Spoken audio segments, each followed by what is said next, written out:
Nëse i vendosni kapak furçës së dhëmbëve, urgjent duhet ta dëgjoni këtë. Në një studim të mehershëm, Shoqata Amerikane e Mikrobiologjisë zbuloi se duhet që të mbani furçën e dhëmbëve gjithmonë pa klëv, në fakt kjo është jo higjienike.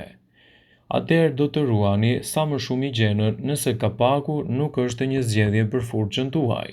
Sipas Laura Aber, studiuese dhe organizatore e studimit, duke përdorur një kapak për furçën e dhëmbëve, nuk e mbroni atë të preket nga bakteriet, por në të vërtetë krijoni një mjedis më të pashëndetshëm ku bakteriet të rriten, sepse brenda kapakut është një zonë me një lagështi të madhe. Sapo e përdorni furçën dhe e fusni në kapak, atëherë asaj i jep mundësia që të thahet dhe brenda kapakut gjithmonë ka lagështi.